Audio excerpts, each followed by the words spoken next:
So here we are for our Summer Solstice Gathering, going through the slides that we used that evening a couple of months ago now. And it was a great night. And thanks to all the people who helped make it happen, Miracle Jones and Fume de Musica and Scott and Pam and Diane Keller, our organist, yes. Our first song we did was called Hallantoe. And Hallantoe is a traditional Cornish song that is sung in the late spring or early summer in like a street festival. And so we have this image of the battle between St. George and the dragon and between some of these wild sort of woodland creatures, fictional creatures, and well as people dressed in old style costumes. And they're just doing this sort of running around the town, acting out these particular performances that they learned from their folks, then who learned it from their folks. So it's this old tradition, and the song Hallantoe is one of the songs they would sing. So pretty fun stuff. Looking at the summer solstice and the amount of light that surrounds us all. When the days are long, the days are warmer, and the nights are in some ways more magical as the day cools off, and we have an opportunity to hopefully be more at rest than we might be the other seasons of the year, because more vacation time often happens. This is a second song we sang called The Ash Grove, which is a traditional Welsh song, sometimes seen as a little bit romantic, other times as tragic. It's a folk song for sure, but the melody is so lovely that it's used in other ways. That night, Fume de Musica played it as an instrumental with Alan on violin and Julianne, I think, on accordion, and it was quite lovely. This image is of ash trees that were planted together to form a grove, and I thought that was really a lovely image. Here we have a very different picture, and this ties into some readings about the time of summer and the brightness of the days and the length of the days and the beautiful, majestic landscapes you might see, whether it's your backyard or you're out traveling with family or friends and you see the ocean or the mountains awash in sunlight. This is a picture from the Hudson River School painters of the 19th century, filled with light and mountains and water.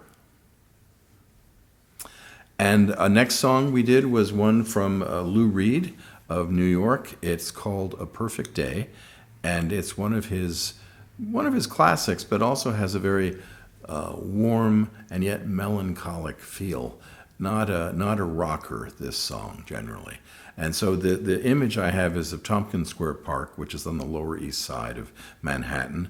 I used to live near Tompkins Square Park, and it's the kind of spot where I could imagine this song taking place, the story of a couple out in the grass eating and listening to music on a Saturday afternoon, and what a special time that can be. Now we have some readings I was bringing into the founding of America 250 years ago. And so I have an image here of the Founding Fathers in a sort of a cartoon form, where it's a book written for children to learn about the Founding Fathers, founding of the United States. So we have an image of Washington and Jefferson and Franklin and Adams and Madison and probably a couple of others in there. Just as I said, a little cartoony, but also true to life, more of a caricature than a cartoon. And then for our next musical piece, and I'm not sure, I think this might have been just the two of us, that Miracle Jones was playing. And so we have a picture of the sun going down over the ocean and a group of people walking along the sand as the light gets a little darker, and that sense of being brought together both by the setting, by the end of the day, and maybe with just the two of us, a sense of romance or friendship that's there also. Now we get to the Civil War, because the Civil War was such an impactful episode in the history of the United States. Since we touched on the founding of the country, we should touch just for a moment on the horrible devastating course that both sides felt they had to take in order to remain true to their values and to their sense of honor. So you had hundreds of thousands of people dying in battles that seemed to last sometimes for weeks. Black, white, young, old.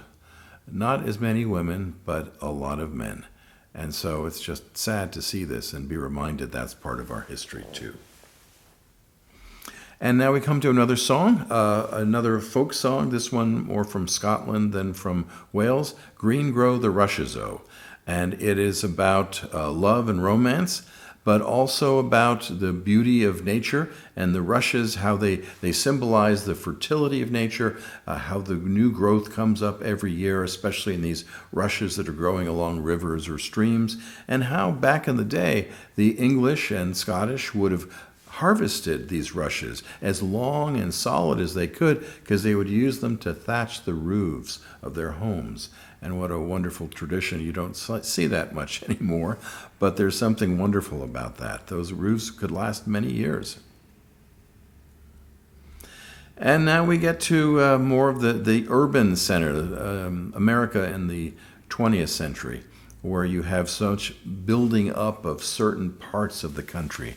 The Northeast Corridor, the D.C. Corridor, Chicago area, the West Coast, especially Los Angeles and San Francisco and Seattle, where you have more and more people coming and living closer and closer together.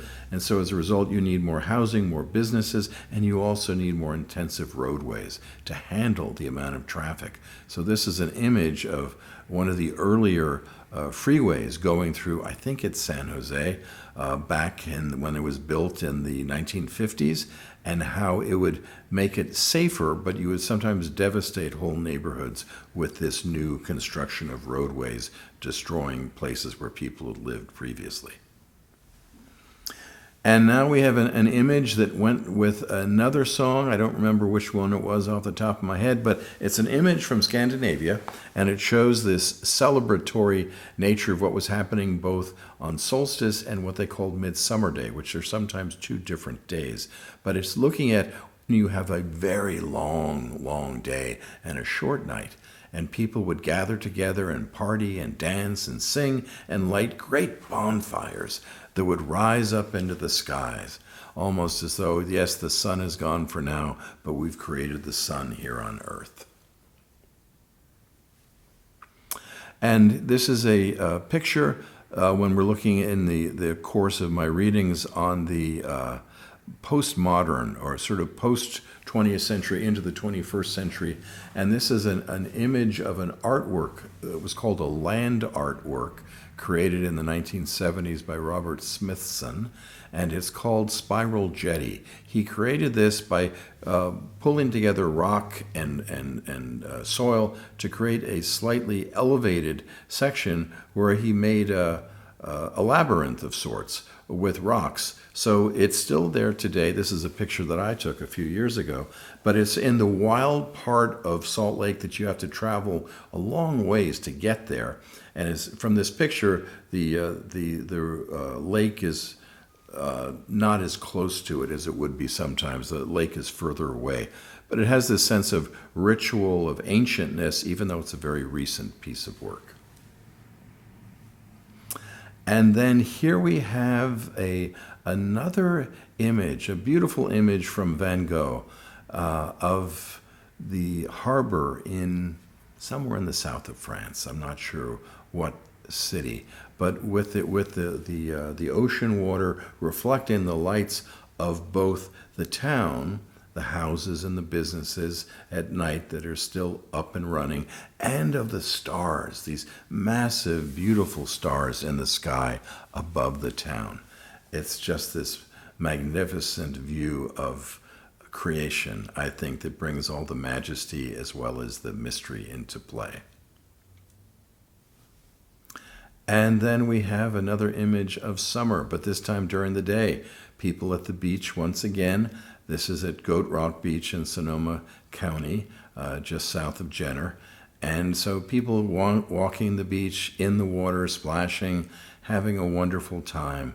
This sense of the perfection of those moments when we're in nature and nothing matters. We can just let the rest fall away for a little while and just enjoy being together, being in nature, being in the sun and the water.